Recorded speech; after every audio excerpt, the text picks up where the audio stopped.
guys, it's me. This is episode number 2.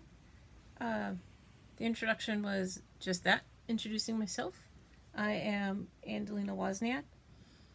Um, the reason I started my fitness journey was, as I said, I lost my best friend to cancer. It was July 5th, 2011. And I was there. I was by her side, and she took her last breath. I was in the hospital with her. She made me promise. I want to say maybe a couple days before she died, she was in the hospital. She was waiting to start treatments again. It looked like she had just started. Now that I'm thinking about it, she had just started radiation for the second time of the brain. Experimental treatment, never been done before. She was the first. She had found a study online where it looked like this was successful. And then I got the call on July 4th at 2 a.m. from her in a complete panic.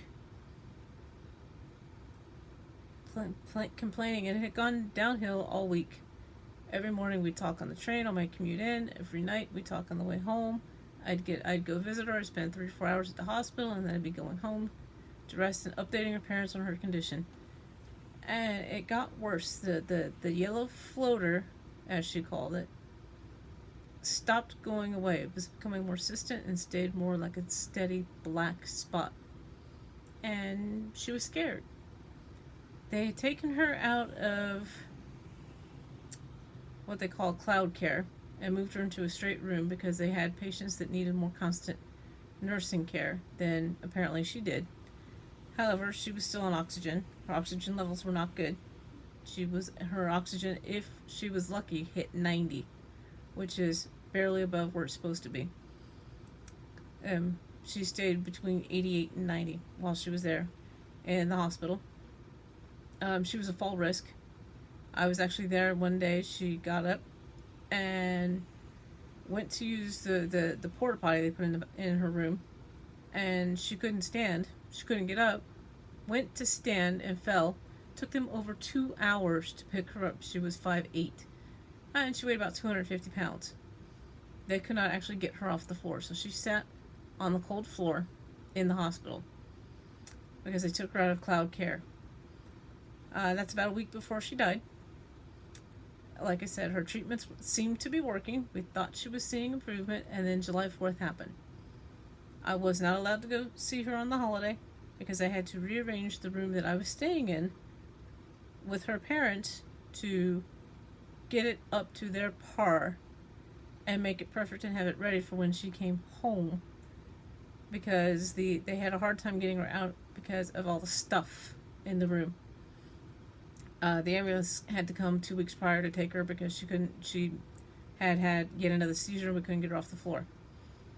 We physically could not get her up. That's another story. I'd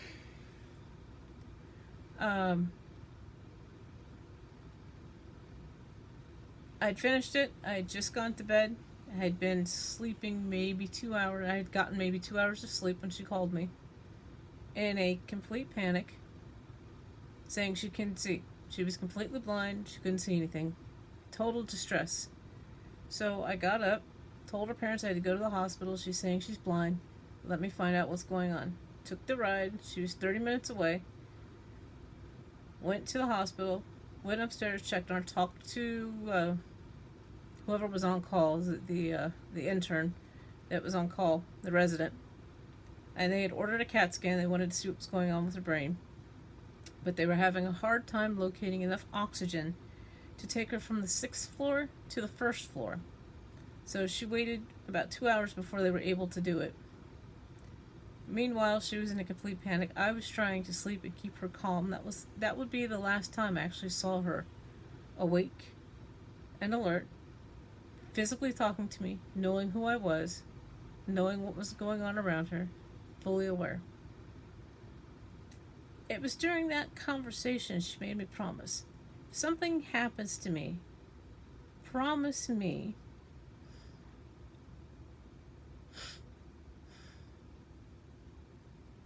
And she said, promise me that I will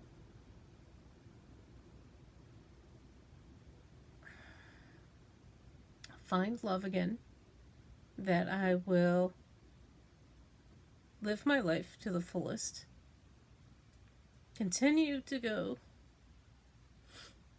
to see the Bon Jovi shows because that was our thing, continue to go to those country music concerts where we had more fun than the man knows what to do with. We had such a good time. We were goofy together. I continued just enjoying life. But I had to do one other thing for her, and I've struggled. I found love. I met my husband in 2013. That's a separate story. I'm sure she fully approves of him.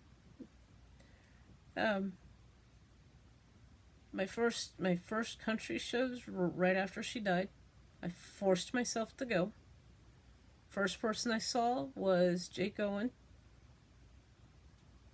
and I believe I don't remember if he opened or if he was the headliner at this point. I don't remember.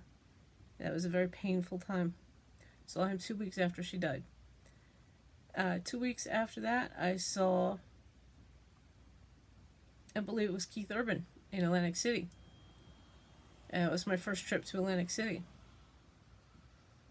So I kept that promise. It was very hard to attend a concert by myself and enjoy it immensely, like she was still there.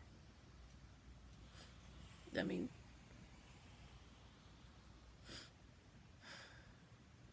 it's better now. I have a good time. I go with him. I can go to concerts by myself and have a good time. I don't care. I'm sociable. I get along with people. I talk to people. I have no problem. But this is why. The third thing she made me swear I would do, and this is where I have struggled, like so many people, is wait. I'm a stress eater. I'm an emotional eater. I eat when I'm bored. I snack. It's a terrible, vicious cycle. Habits we've all learned. You know, we watch TV, food's on all the time. You can get hungry, you start munching. You don't even realize you're doing it. And I promised her I would lose the weight and get my butt in shape and be healthy. This is why I started Wonder Was.